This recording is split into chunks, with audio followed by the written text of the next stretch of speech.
¿Qué tal mi gente? Bienvenidos una vez más. En esta ocasión les traigo unas declaraciones bastante polémicas, unas declaraciones bastante interesantes, muy importantes, por supuesto cortesía del ministro de Justicia y Seguridad Gustavo Villatoro. Villatoro en estas declaraciones insinúa que todo lo que le ha sucedido a El Salvador con respecto a las pandillas pues es producto de todas las élites internacionales, de todas las élites gringas, de todas esas ONGs que siempre han deseado que El Salvador esté hundido en la miseria. Así es que las élites gringas y europeas diseñaron las leyes y políticas para que Latinoamérica y África siempre estén bajo el yugo agresor y colonizador de las falsas democracias del Estado de Derecho.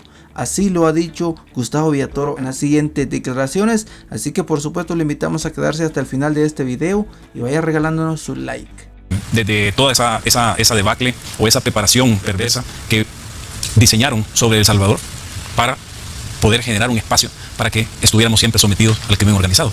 Por lo que nosotros estamos viviendo, por lo que nos tocó enfrentar, también volteamos la mirada hacia América Latina y resulta que los eventos que pasaron en la década de los 90 en este país no fueron exclusivos para El Salvador. Y te voy a comentar algo, por ejemplo.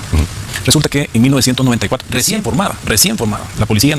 Bueno, aquí empieza todo lo interesante, así que prestemos mucha atención para que a usted le queden bien claras las cosas de cómo fue que se fraguó todo, cómo fue que Estados Unidos y todas esas ONGs internacionales diseñaron todo el sistema como para que a El Salvador siempre le fuera mal. Y al final hasta prepararon el terreno para los delincuentes pandilleros. Nacional Civil derogaron la ley de policía, que era una herramienta que databa desde 1904 y que era por medio del cual la policía ponía orden en las comunidades o en la calle. ¿Ya? 1994 la derogaron. Pero imagínate lo interesante, ¿qué es lo que hacen al derogar esa ley? Quitan la autoridad del territorio. ¿A quién estaban preparando el terreno? Luego, 1997 nos imponen la ley de menor infractor. Yo creo que tú te podrás acordar de ese desastre. ¿Por qué? Porque estas organizaciones criminales, y no lo digo yo, es lo que comúnmente se ve en cualquier película, en cualquier serie, en voltear la mirada hacia el sur o hacia el norte, que estas organizaciones criminales necesitan recurso humano impune. ¿Ya? Entonces para ellos les prepararon la ley de menor infractor.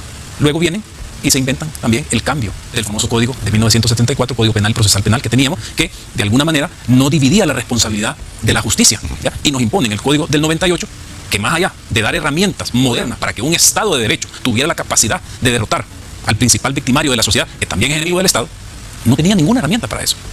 Y tú te acuerdas también de la portada de 1998, ¿qué era? ¿Qué era lo que decía en la portada? Un código penal de Suiza para salvadoreños. ¿Ya? Entonces, pero toda esa maldad de esa década de los 90 no fue exclusiva para El Salvador. No fue exclusiva. No fue exclusiva para Fue El una Salvador. receta. Fue una receta, pero es como que si a estas mentes perversas que piensan que pueden definir la suerte del mundo y de muchos países, se les ocurrió y dijo, bueno, porque obviamente no éramos nosotros el objetivo, pues El Salvador no tiene recursos, no es ninguna amenaza para ninguna potencia.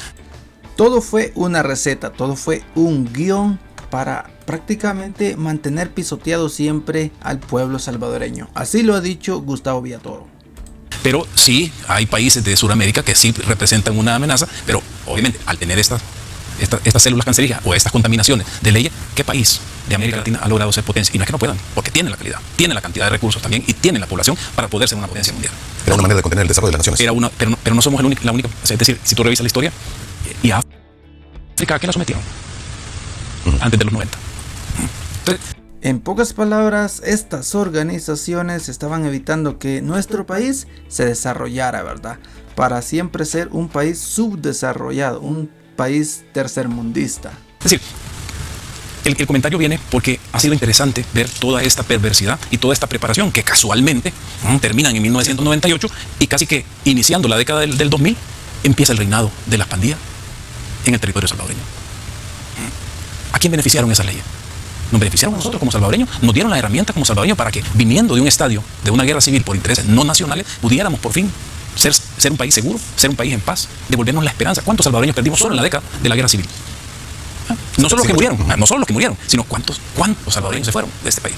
Y resulta que del 2000 a la fecha, también esas mentes perversas y que no solo vinieron a contaminar a El Salvador, no sé si esto hay que hablarlo así, no éramos nosotros el objetivo. Sin embargo, lo que El Salvador, y ahí viene mucha de la respuesta de por qué tanto organismo internacional está criticando lo que estamos haciendo.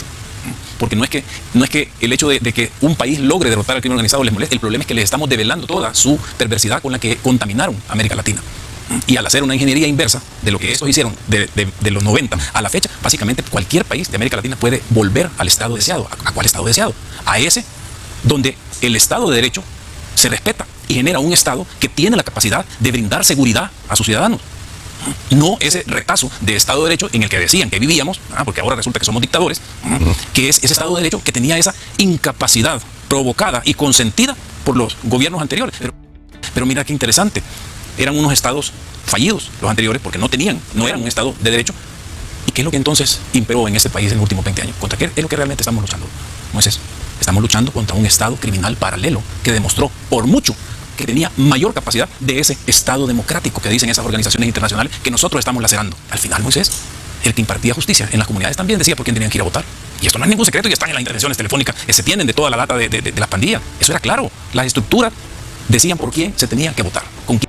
Y eso es un hecho, las pandillas en nuestro país se habían adueñado, se habían apoderado del pueblo salvadoreño. Y todo por culpa de todas esas organizaciones supuestamente que defienden derechos humanos. Y también por supuesto por culpa de todos estos gobiernos nefastos e inservibles que hemos tenido por décadas. Hasta que llegó por supuesto el presidente Nayib Bukele al poder. Este mensaje, amigo, compártalo, porque esto lo tiene que saber toda Latinoamérica. Es más, lo tiene que saber todo el mundo. ¿Quién tenían el acuerdo? Lo que nosotros ahorita tenemos en la historia del mundo no existe.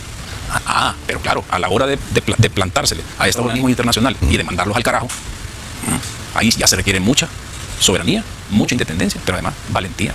Porque claro, si ellos te amenazaban con todas las consecuencias habidas y por haber y de vender un país sombrío, dictatorial. Pero más allá de todos esos ruidos que eran obvios, porque estas organizaciones criminales, estos organismos internacionales, lo que está demostrado es que aquí se llamaban pandillas, aquí se llamaban maras, pero ellos están enamorados del crimen organizado. Ese crimen organizado que somete, que anula sueños de muchos habitantes en América Latina y que permite que ninguno de esos países pueda salir de su desarrollo. Pero nosotros no hemos bajado del 90% de aprobación de la ciudadanía. ¿Y cuál es la democracia entonces? No es hacer lo que dice el pueblo. O era esa democracia de esos estados divinos que ellos planteaban. ¿Estas organizaciones han cambiado? No. Muchas continúan y están tratando de hablarle al oído a muchos gobernantes de América Latina, porque obviamente lo que el presidente Nayib Bukele en materia de seguridad está haciendo acá en el país, aunque seamos pequeños, pero hemos descifrado, hemos decodificado toda esa perversidad. Y al aplicar esta decodificación o ingeniería inversa en cualquier país de América Latina, tú tienes la llave para que cualquier país pueda llevar paz, tranquilidad, pero sobre todo devolverle la esperanza a más de 660 millones de latinoamericanos. Increíble todo esto que ha revelado el ministro Gustavo Villatoro. Hasta el mismo Moisés Urbina se ha quedado helado, se quedó con la boca abierta al escuchar toda esta investigación, al escuchar todo esto que ha revelado el ministro Gustavo Villatoro. Hasta acá llegamos, amigos, esperamos que por supuesto compartan esta importante información y no olviden regalarnos su like.